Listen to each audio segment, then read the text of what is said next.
Welcome to Advocacy Exchange Injury and Tagline. Welcome back to Advocacy Exchange, Navigating Texas Injury Law with Larry Littleton. Larry is senior counsel and the founder of Littleton Law Firm. He's been fighting for injured Texans since 1976 and has recovered millions on behalf of his clients.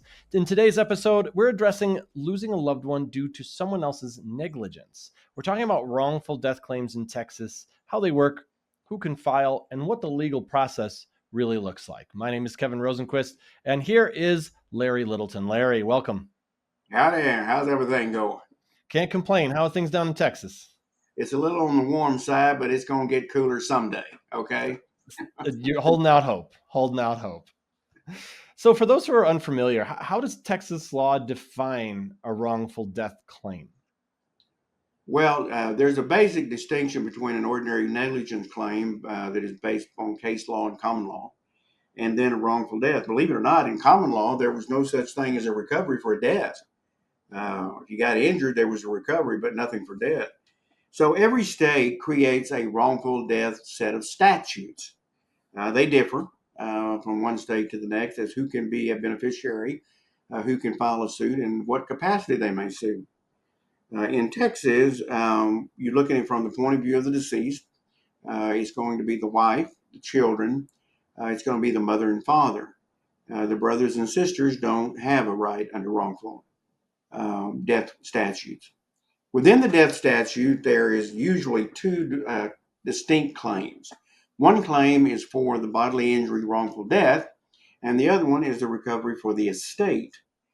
Technically, if the person survives the deceased for some period of time, a few hours or whatever, then there would be a claim for the estate in addition to any kind of property damage, the recovery for funeral expenses, those kinds of things, that there may be a separate estate that's handling that as well.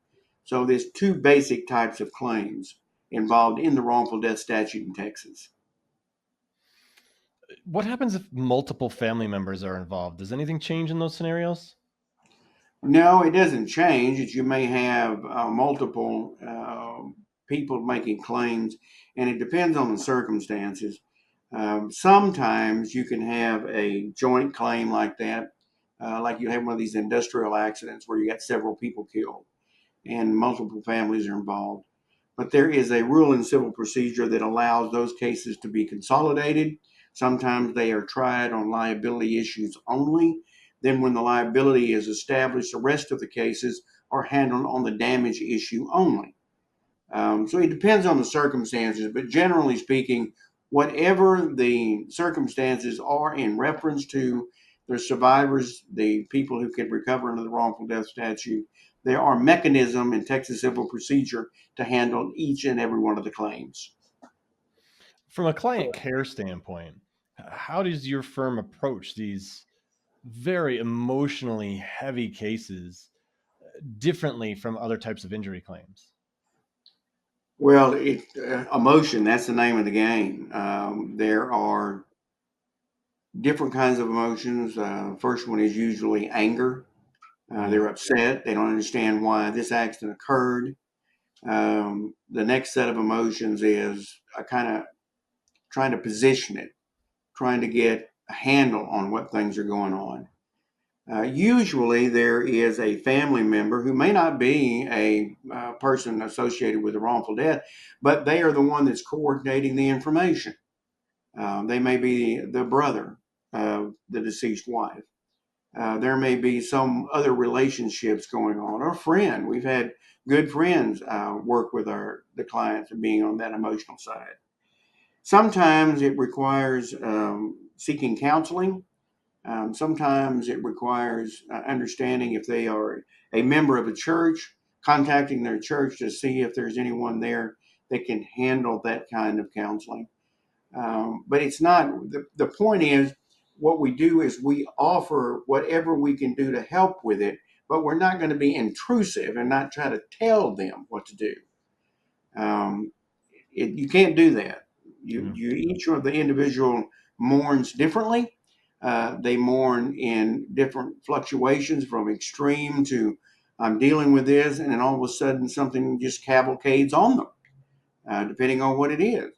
Again, the point is to make sure that the law firm, the case manager, the medical manager, all of these people know and understand what's going on in the case, can answer the questions, and get an answer as quickly as possible. And again, if we've ended up with a situation where the client is becoming disillusioned or an extreme set of emotions set in, usually I give them a call, and during the intake, we know whether or not they have counseling available or if they need counseling.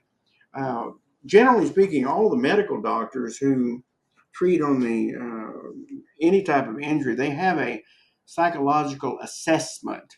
It's very cursory, but if they detect that there is a possibility of someone developing the symptoms of having a depression or anxiety syndromes, those kind of things, then they can be identified. It may require them to go to their PCP, their primary care doctor. It may require the getting in touch with their preacher, for example. But again, only with the permission of the client, only with their understanding that we're just trying to offer assistance. So the emotional roller coaster that these people go on, we're used to it. We've seen it. We know where it goes, and we know how at the end of the tunnel, so to speak, there is light.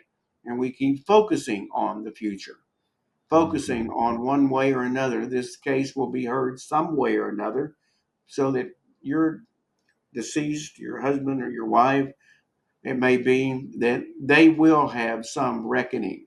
They will have some set of circumstances such that they will be able to see and understand what is happening to them, and some sort of I guess you would call it closure. That's the most important part. What kind of damages can a family actually recover in a wrongful death case? In a wrongful death case, the damages that are recovered are usually personal. It's personal based on the relationship.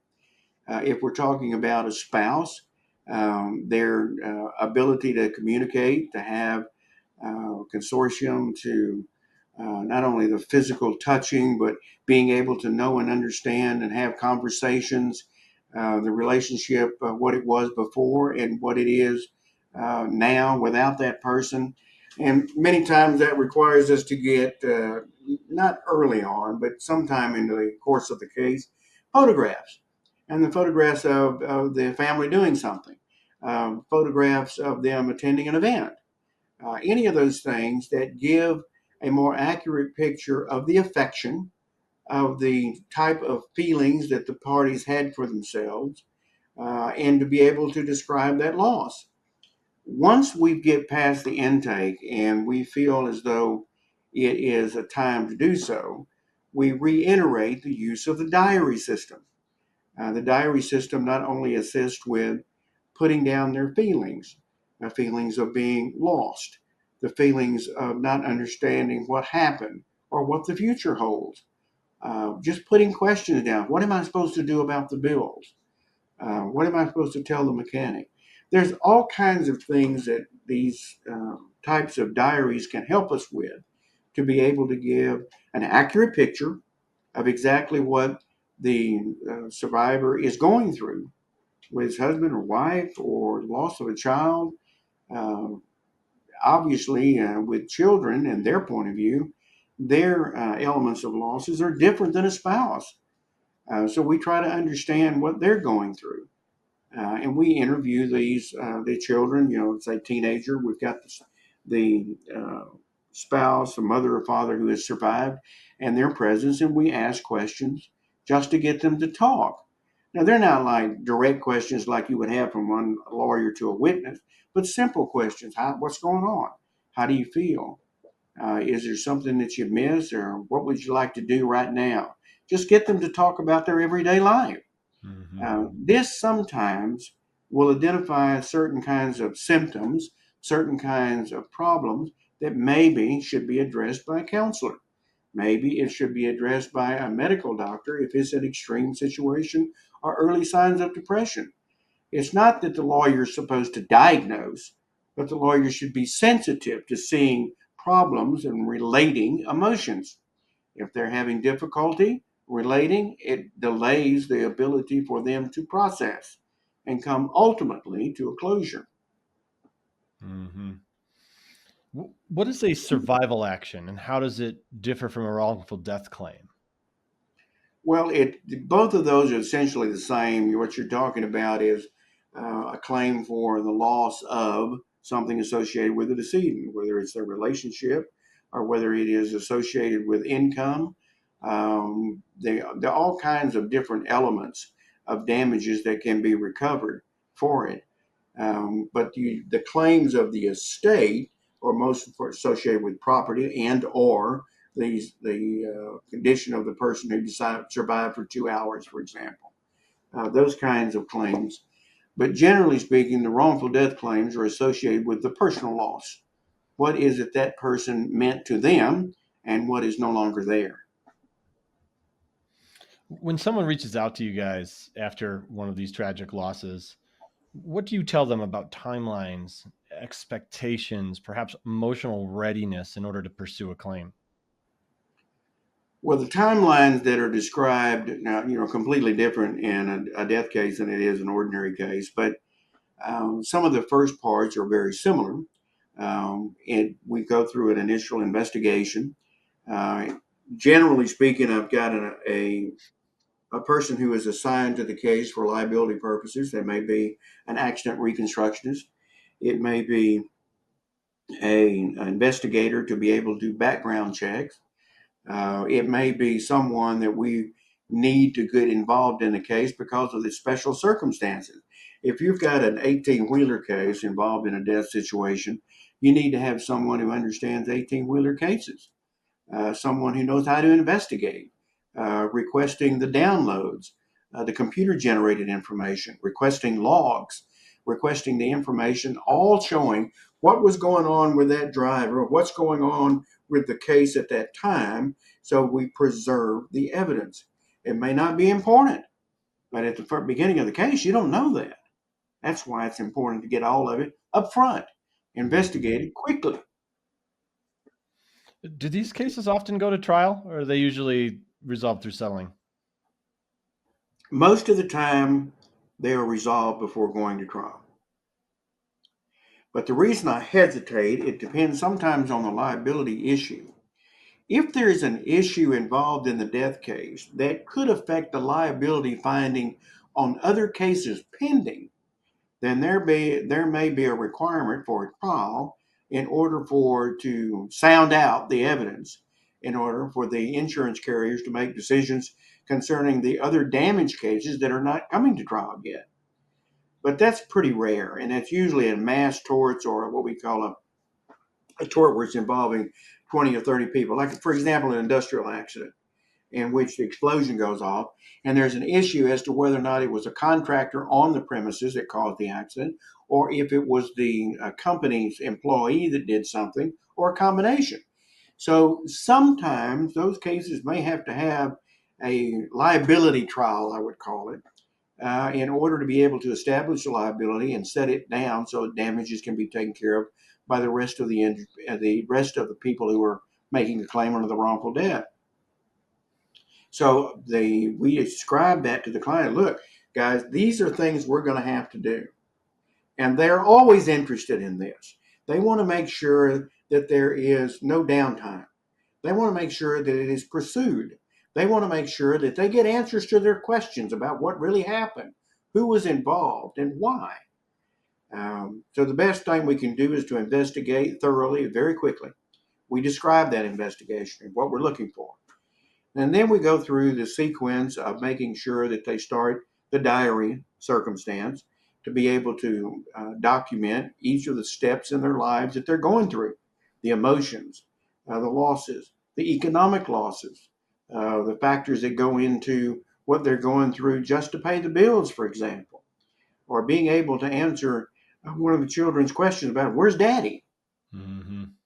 So all of these things are explained, and many times they're re-explained in order for the client to understand that there's a continuum in investigation, there's a continuum in the diary, and then there's a continuum for the assessment of the damages to go to the insurance carrier and hopefully ultimately reach a settlement. What message do you want to leave for anyone listening who's grieving and and just not sure if they even want to start a legal process? Well, first of all, I'm a biased person to ask that question. Sure.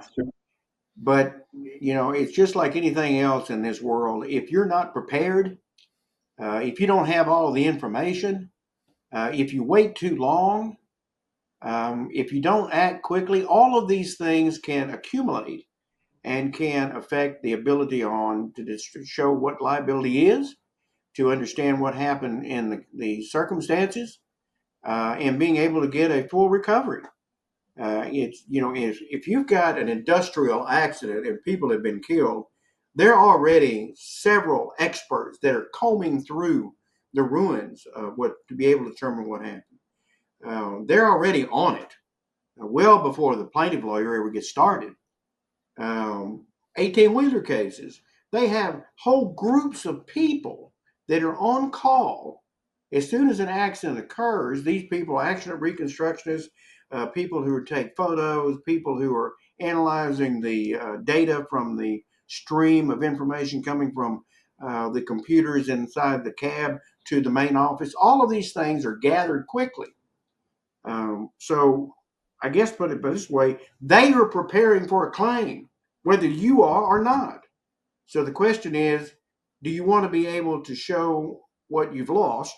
Do you want to get a full recovery the law allows, or do you want to sit and wait until someone calls you? Yeah, I think that's a great way to say it. All right. Well, thanks for listening to this episode of Advocacy Exchange, Navigating Texas Injury Law. If you've lost a loved one in a preventable accident and are wondering about your rights, visit littletonlawfirm.com to speak with Larry and his team. Be sure to subscribe to our channel and leave us a review. We got a lot more great information coming your way. Larry, always great to chat with you. Thanks so much for all your insight. Oh, thank you. Take care. Thanks for watching. Be sure to hit that like and subscribe button and leave us a review in the comments.